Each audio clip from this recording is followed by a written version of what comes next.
అందరికీ నమస్కారం అండి. దయచేసి మన వీడియోలు చూస్తున్న ప్రతి ఒక్కరూ లైక్స్ అండ్ సబ్స్క్రైబ్ చేస్తే నన్ను కూడా ప్రోత్సహించిన వారవుతారు. దీంతో మరిన్ని మంచి వీడియోలు చేసే అవకాశం కలుగుతుంది, గమనించగలరు. ఎదుటివారిని బాధపెట్టి పొందే ఆనందం అశాశ్వతం. ఎదుటివారి సంతోషాలకు కారణం నువ్వైతే ఆ ఆనందం శాశ్వతం. నీకు ఇష్టమైన వాళ్ళు ఎప్పటికీ నీ ప్రక్కనే ఉండేలా చేసుకో.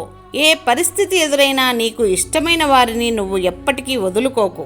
ఆనందం అనేది మనం పొందే అనుభూతిని బట్టి ఉంటుంది, మన వెనుకనున్న ఆస్తిపాస్తులను బట్టి కాదు.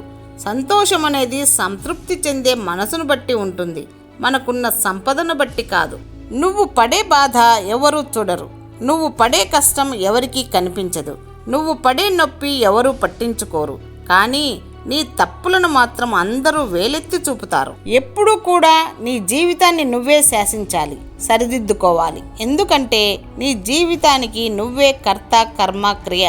కడుపుకి పడని ఆహారం తిని అవస్థపడకు, కలుపుగోలుతనం లేని బంధాలను చేరి అవమానపడకు. జీవితంలో ఎవరు ఎంత విర్రవీగినా సమయం అనేది మాత్రం తప్పక గుణపాఠం నేర్పిస్తుంది.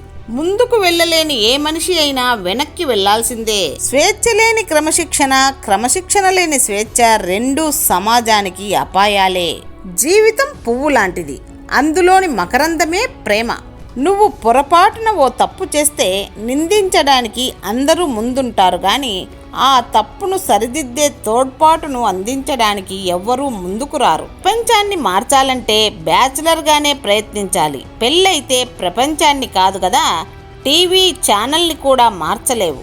పిరికివాడు మాత్రమే ఇది నా తలరాత అని అనుకుంటాడు. విలువలేని మనుషులకి ఎంత విలువ ఇచ్చినా సరే చివరికి మన విలువే తగ్గేలా చేస్తారు. ఇప్పటి రోజులలో ఒంటరిగా ఉండటమే మంచిది. ఎందుకంటే ఎవరితో ఏం మాట్లాడినా ఏదో ఒక తప్పు వెతుకుతూనే ఉన్నారు. మనం మంచిగా మాట్లాడినా ఎదుటివారికి చెడుగానే అర్థమవుతుంది. లగ్జరీ అనేది నీవు తిరగాలనుకున్న కార్లతో, సోఫా సెట్లతో రాదు, అది మనస్సుకు సంబంధించిన విషయం. వేరుపురుగు మహావృక్షాన్ని సైతం నాశనం చేస్తుంది. అహం అనే చీడ ఎంతటి మనిషి పతనానికైనా దారి తీస్తుంది. ఆకాశం ఎంత దూరంలో ఉన్నా మనకు కనిపిస్తూనే ఉంటుంది. అలానే మన మనసుకు నచ్చిన వారు ఎక్కడ ఉన్నా మన కళ్ళల్లో కదులుతూనే ఉంటారు. ఎదుటివారు మారకుంటే మీరే మారండి, లేదంటే బాధపడటం నిత్యం మీ వంతు అవుతుంది. గొప్ప అవకాశాలే వస్తే ఏమీ చేతకాని వారు కూడా ఏదో గొప్ప సాధించవచ్చు. ఏ అవకాశము లేనప్పుడు కూడా ఏదైనా సాధించిన వాడే గొప్పవాడు. పిరికితనానికి మించిన మహాపాపం ఇంకోటి లేదు. ఒక దెబ్బ తింటే రెట్టింపు ఆవేశంతో 10 దెబ్బలు కొట్టాలి, అప్పుడే మనిషివని అనిపించుకుంటావు. పోరాడుతూ చనిపోయినా పర్లేదు, కానీ పోరాటం అవసరం.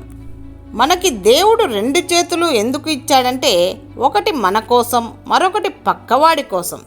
ఎదుటివాడు ఇచ్చే గౌరవం మన గొప్పతనంగా భావించకూడదు, అది ఇచ్చేవాడి వినయం అంతే.